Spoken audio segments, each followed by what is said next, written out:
Alhamdulillah, puji syukur kita haturkan kehadirat Allah Azza wa Jal. Siang ini kembali kita melanjutkan kajian rutin dengan membaca buku Syarah Bulughul Maram. InsyaAllah kita masih membahas tentang bab salat duha. Kita akan membaca 3 hadis yang dibawakan oleh Al-Hafidh Ibnu Hajar. Hadis nomor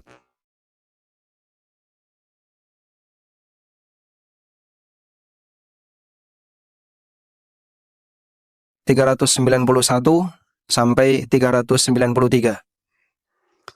An Aisyah radhiyallahu anha qalat, Aisyah radhiyallahu anha bercerita, kana Rasulullah sallallahu alaihi wasallam yusalli duha arba'an. Rasulullah sallallahu alaihi wasallam mengerjakan salat duha sebanyak 4 rakaat. Wa yazidu masya Allah. Bahkan dengan jumlah rakaat sesuai dengan apa yang Allah kehendaki. Kalimat yang digunakan oleh para sahabat untuk menunjukkan sesuatu yang belum jelas itu dikembalikan kepada kehendak Allah. Seperti misalnya beliau akan menambahkan sekian rakaat. Berapa sekian rakaat itu? Wallahu a'lam.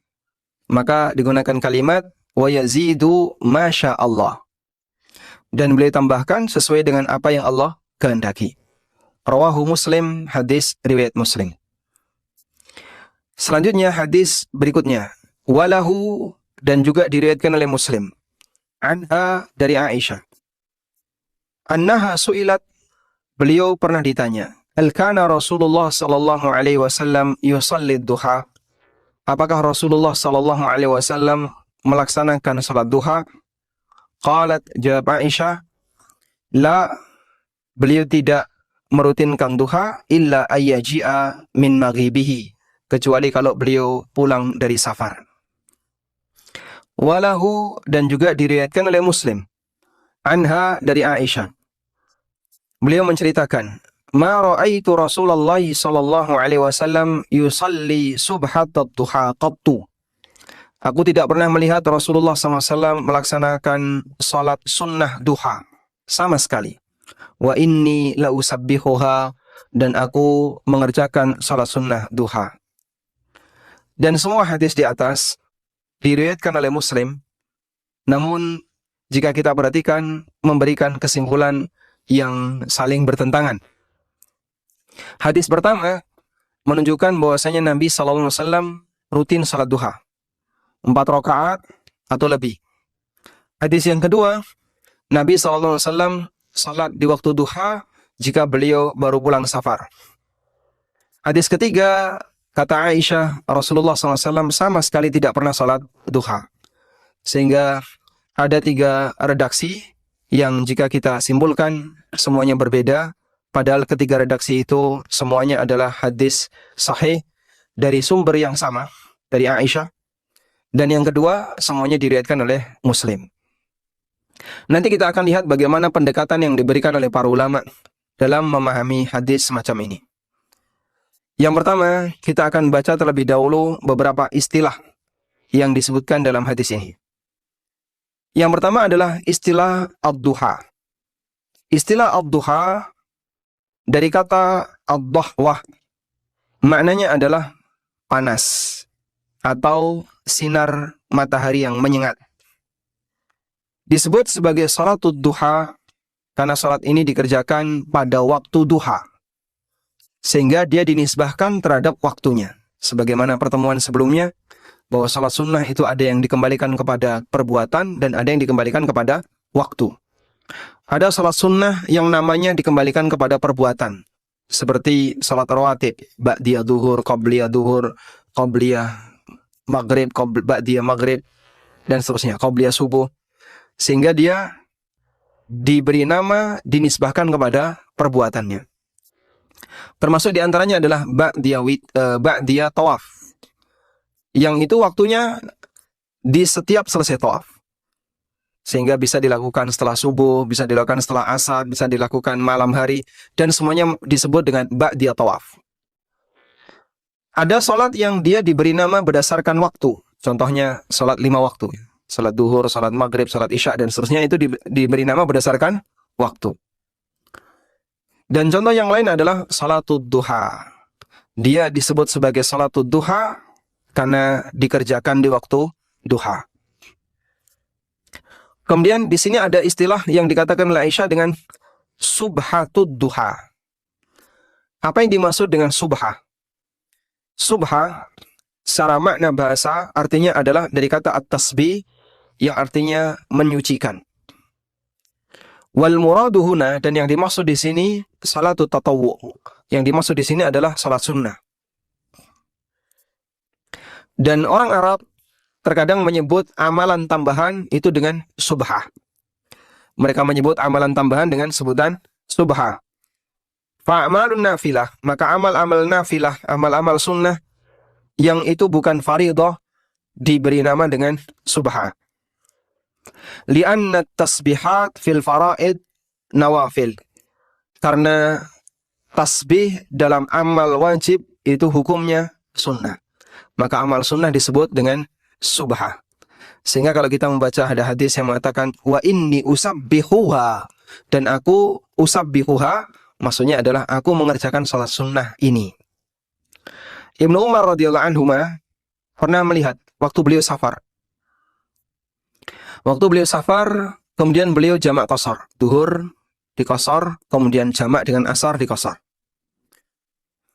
Selesai salat, beliau persiapan untuk melanjutkan perjalanan. Tapi beliau melihat ada beberapa orang yang salat sunnah.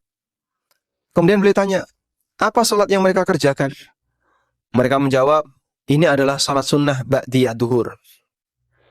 Kemudian Ibnu Umar radhiyallahu anhu mengatakan, "Lau sabbahtu la atmamtu salati."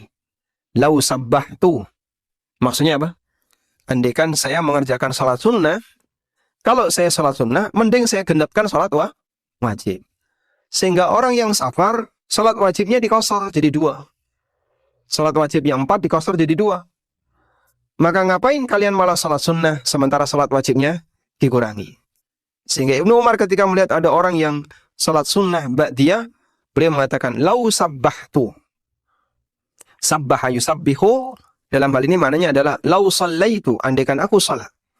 La atmamtu salati, mending aku sempurnakan salat wajib daripada salat sunnah. Baik. Maka sebutan subhatud duha maknanya adalah salat sunnah duha. Selanjutnya, berkaitan dengan masalah hukum salat duha. Hukum salat duha, ulama beda pendapat. Mengenai salat duha, ulama beda pendapat. Pendapat yang pertama, bahwa salat duha dianjurkan bagi orang yang tidak punya kebiasaan qiyamul lail.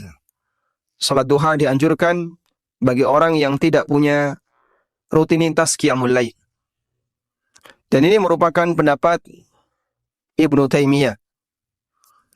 Beliau menjelaskan, anna man kana 'adatuhu qiyamal lail fa innahu la yusannu lahu ayyudawima ala salatid duha.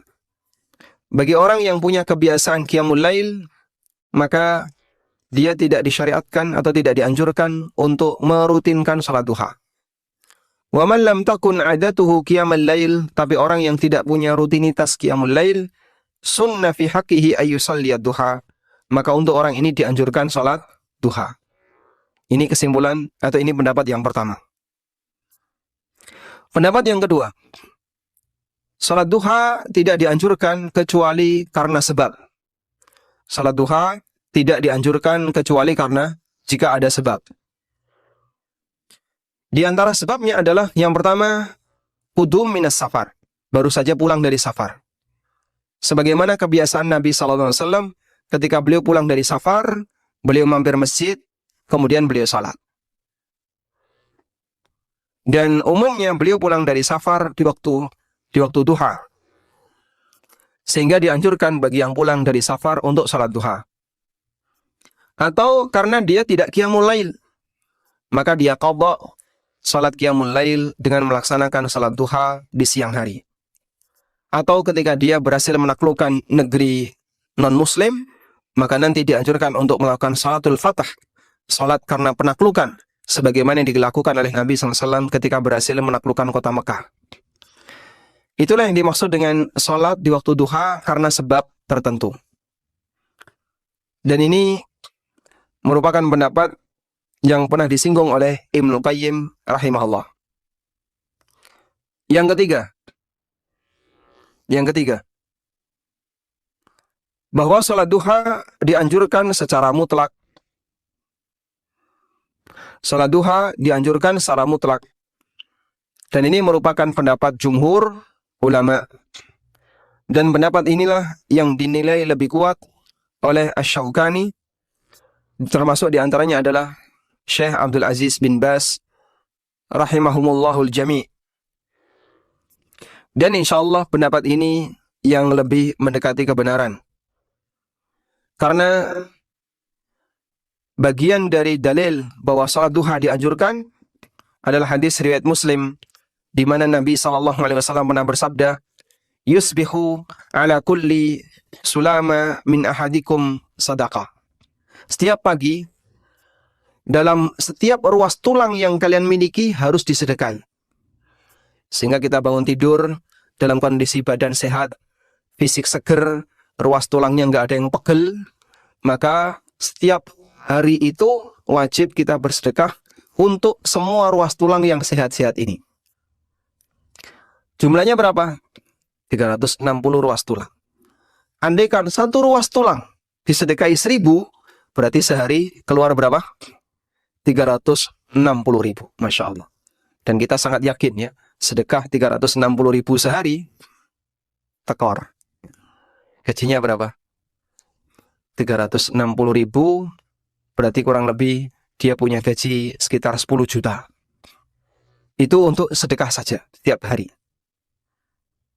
Kemudian Nabi SAW menjelaskan semua amalan yang bisa menjadi peluang sedekah. Kata beliau, "Fakullu tasbihatin sadaqah, wa kullu tahmidatin sadaqah, wa kullu tahlilatin sadaqah, wa kullu takbiratin sadaqah, wal amru bil ma'rufi sadaqah, wan nahyu 'anil munkari sadaqah." Semua tasbih bisa jadi sedekah. Semua tahlil, takbir, kemudian tahmid, semuanya bisa jadi sedekah. Amar ma'ruf jadi sedekah, nahi mungkar jadi sedekah. Kemudian kata Nabi SAW, wa yujzi'u min dzalika rak'atani yarka'uhuma minad duha. Dan itu bisa ditutupi dengan 2 rakaat salat duha. Penjelasannya, apabila di hari itu seseorang tidak mengerjakan salat duha, maka seluruh zikir, seluruh tasbih, kalimat thayyibah, bacaan Quran yang dia lakukan menjadi kafarah untuk mengganti kewajiban dia dalam bersedekah. Tapi jika dia mengerjakan salat duha 2 rakaat, maka seluruh amal soleh tadi, baik zikir, tasbih, tahlil, tahmid, semuanya jadi tabungan. Semuanya jadi tabungan bagi dia yang nanti ada hasilnya di yaumil akhir. Hanya dengan 2 rakaat salat duha. Baik. Dan insya Allah pendapat inilah yang lebih mendekati kebenaran, bahwa salat duha hukumnya apa tadi? Sunnah, hukumnya dianjurkan secara mutlak, artinya tidak harus ada sebab, dan ini merupakan pendapat jumhur ulama. Selanjutnya, lalu bagaimana cara kita memahami keterangan Aisyah, yang tadi ada 3 keterangan. Dan secara makna kalau kita perhatikan, 3 keterangan itu maknanya gimana? Saling bertentangan. Hadis pertama menunjukkan motivasi anjuran salat duha. Hadis kedua menunjukkan bahwa Nabi SAW hanya salat duha ketika ada sebab. Hadis ketiga menunjukkan bahwa Nabi SAW sama sekali tidak pernah salat duha. Padahal semua perawinya sama, riwayat Muslim dari sumber yang sama, yaitu Aisyah radhiyallahu anha. Dalam hal ini ulama berbeda pendapat ketika mengkompromikan hadis Aisyah. Kita bacakan bagaimana kompromi hadis yang disampaikan oleh para ulama. Ikhtalafal ulama'u fil jam'i baina haditsai Aisyah al-madhkuraini fi itsbati salati duha wa nafiha.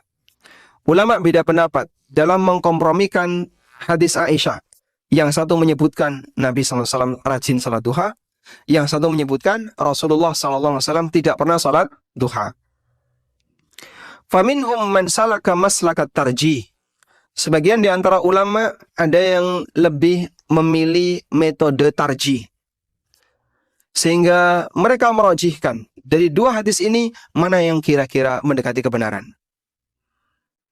Sehingga dengan cara seperti ini, maka mereka memilih hadis yang menurutnya ini lebih kuat. Tapi kan sama-sama riwayat Muslim. Nah, nanti pendukungnya pakai hadis yang lain. Ada nggak hadis yang lain yang tidak diriwayatkan oleh Muslim yang sejalan dengan hadis riwayat Muslim ini? Oh, ada. Dan hadis-hadis yang lain menunjukkan anjuran salat duha. Maka dirajihkan salat duha hukumnya dianjurkan, sementara hadis yang menunjukkan salat duha tidak dianjurkan adalah hadis yang sifatnya syadz atau dia hadis yang ditinggalkan karena bertentangan dengan hadis sahih yang lain. Selain itu juga jadi diakui keabsahannya, tapi kesimpulan hukumnya dipilih yang menetapkan adanya anjuran salat duha berdasarkan kaidah al-mutsbit muqaddamun 'alan nafi. Keterangan yang isinya menyebutkan adanya sesuatu lebih didahulukan daripada keterangan yang menyebutkan tidak ada sesuatu. Sebagai contoh ya, di masjid ini ada berapa orang yang melek, yang tidur nggak dihitung ya. Ada berapa orang yang melek? Anggaplah misalnya 50 orang. 50 orang yang tidak tidur. Keluar dari masjid ulil albab. Lalu dari 50 orang ini, 30 orang mengatakan, di masjid ulil ada kipas angin. Sebanyak 30 orang. 20 orang mengatakan, di masjid ulil albab tidak ada kipas angin. Padahal sumbernya sama-sama jamaah masjid. Tapi ada dua informasi yang bertentangan. Yang satu mengatakan ada, yang satu mengatakan tidak ada. Terus yang benar yang mana? Anggaplah semuanya orang yang jujur dan amanah. Mereka tidak punya kepentingan ketika menyampaikan berita. Namun yang satu menyampaikan berita bahwa di masjid ada kipas angin. Yang satu menyampaikan di masjid tidak ada kipas angin. Sebagai penerima berita, mana yang diambil? Ada kaidah al-mutsbit muqaddamun 'alan nafi. Yang mengatakan ada lebih dikuatkan daripada yang mengatakan tidak ada. Karena yang mengatakan ada itu dia punya ilmu tambahan yang mungkin tidak diketahui oleh orang yang mengatakan tidak ada. Sehingga kalau yang 20 orang tadi bilang, saya nggak pernah lihat sama sekali ada kipas di masjid. Di masjid ulil albab, sama sekali saya tidak lihat kipas. Bisa jadi dia nggak lihat, karena dia nggak tahu sama sekali kalau di situ ada kipas. Tapi ada yang lihat, nah dia lapor, maka yang menyatakan melihat di sini yang dipakai. Paham insyaallah? Itulah yang dimaksud kaidah al-mutsbit muqaddamun 'alan nafi. Yang menyatakan ada lebih didahulukan daripada yang mengatakan tidak ada. Contoh sederhana. Saya pernah ngisi sebuah kajian dan temanya tentang masalah fikih hujan. Lalu saya sampaikan adab ketika hujan, dianjurkan seperti ini, A, B, C, D. Selesai kajian, ada salah satu jamaah yang bilang, saya itu pernah tinggal selama sekian hari. Ya, kayaknya nggak sampai seminggu, mungkin sekian hari itu, 3 hari atau 4 hari. Di rumah Kiai A. Ya, sebenarnya ini tokoh yang dianggap menurut orang ini adalah tokoh saya. Dan terjadi hujan. Tapi dia sama sekali tidak pernah menyampaikan yang seperti yang Anda sampaikan. Begitu ya. Beliau sama sekali tidak pernah menyampaikan seperti yang kamu sampaikan. Dianjurkan ini, dianjurkan ini, dianjurkan ini. Padahal saya tinggal di situ selama berhari-hari turun hujan kok. Beliau sama sekali tidak pernah menyampaikan. Kira-kira alasan kayak gini diterima nggak? Sehingga maksud yang bersangkutan, kalau tokohnya ini tidak pernah menyampaikan, berarti apa yang kamu sampaikan nggak berlaku. Itu diterima nggak kayak gitu? Hah? Diterima nggak? Orang ini mau membantah dari beberapa sunnah yang tadi kita sampaikan di depan. Dianjurkan misalnya, ngalap berkah dengan hujan. Caranya Nabi SAW bersama Anas. Pernah suatu ketika kehujanan, lalu beliau menyingkap lengan bajunya, kemudian beliau hujankan tangannya. Lalu Nabi SAW mengatakan, فَإِنَّهُ حَدِيثُ أَهْدٍ بِرَبِّهِ. Ini baru saja turun dari Rabbnya. Kemudian Rasulullah SAW ketika turun hujan, beliau membaca rahmah, sebagaimana disebutkan dalam hadis riwayat Muslim. Rasulullah SAW ketika hujan, beliau merasa senang. Dan aneka sunnah-sunnah yang dianjurkan saat hujan, termasuk dianjurkan untuk berdoa, karena doa itu mustajab ketika turun hujan. Nah, ini baru pertama kali dia tahu, dengan alasan bahwasanya saya pernah tinggal di rumah seorang tokoh tertentu, tapi dia sama sekali nggak pernah menyampaikan ini. Berarti apa yang kamu sampaikan nggak berlaku. Ini salah atau benar? Kaidah ini nggak benar ya. Baik. Karena dia tidak menyampaikan, ada banyak kemungkinan. Bisa jadi karena yang bersangkutan tidak punya kepentingan untuk menyampaikan. Bisa jadi karena yang bersangkutan tidak tahu apa yang mau disampaikan. Dan ada faktor yang lain.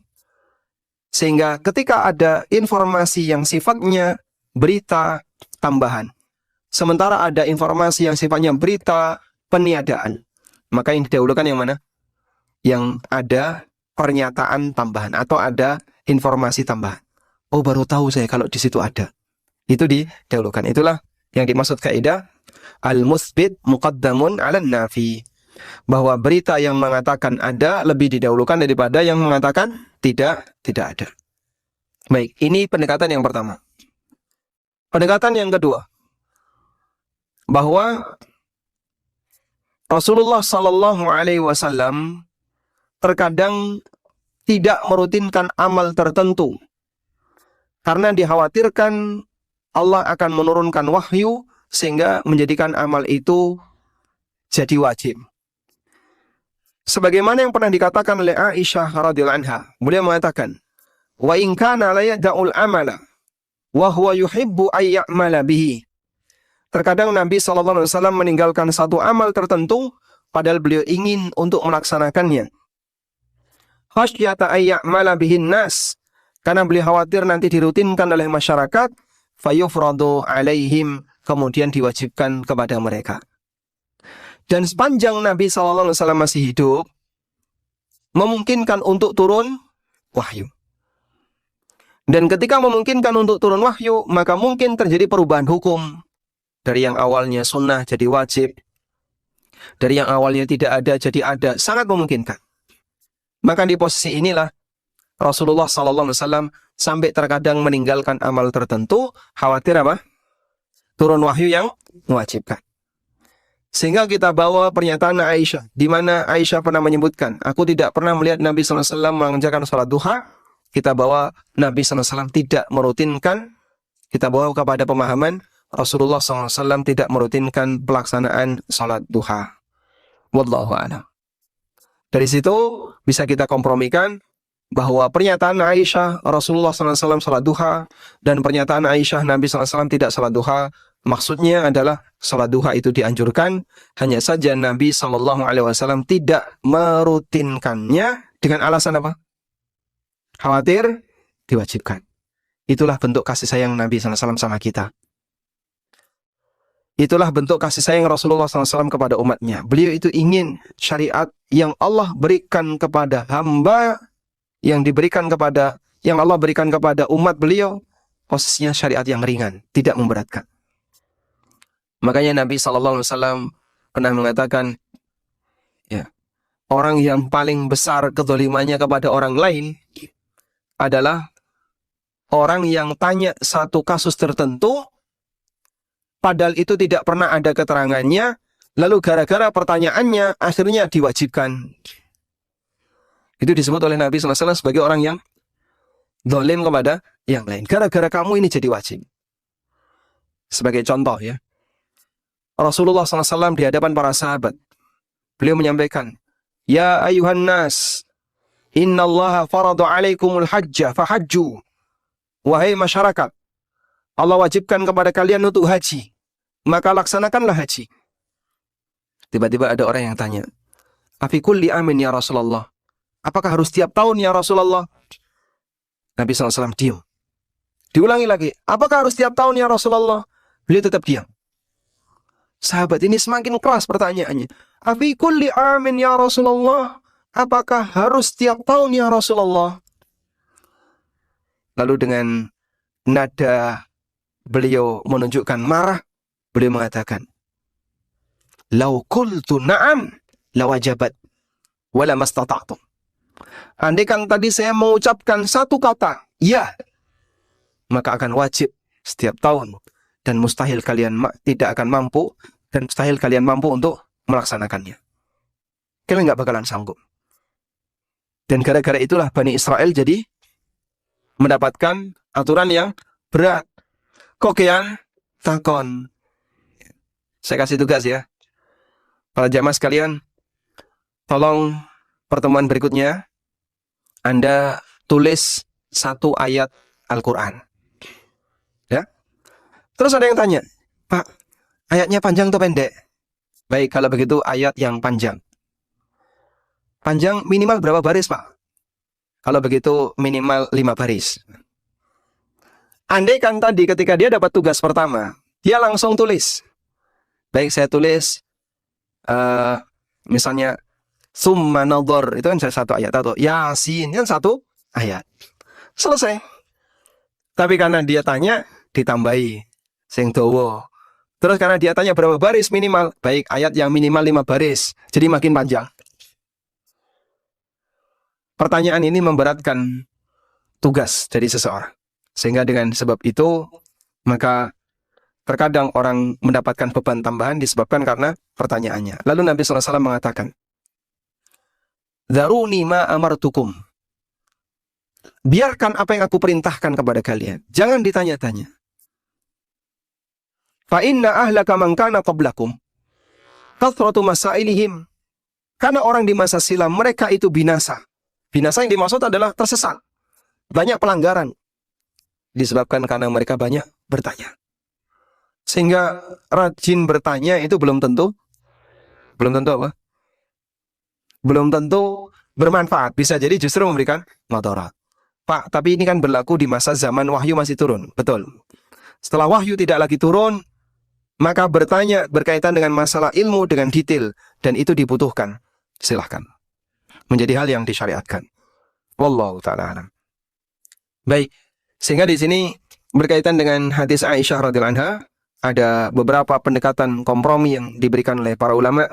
Dan tadi sudah kita sampaikan, kompromi yang lebih mendekati adalah bahwa beliau pernah bercerita Nabi SAW tidak sholat duha, karena yang dimaksud adalah Rasulullah SAW tidak ingin merutinkannya, dikhawatirkan itu akan menjadi kewajiban bagi umatnya Sallallahu Alaihi Wasallam.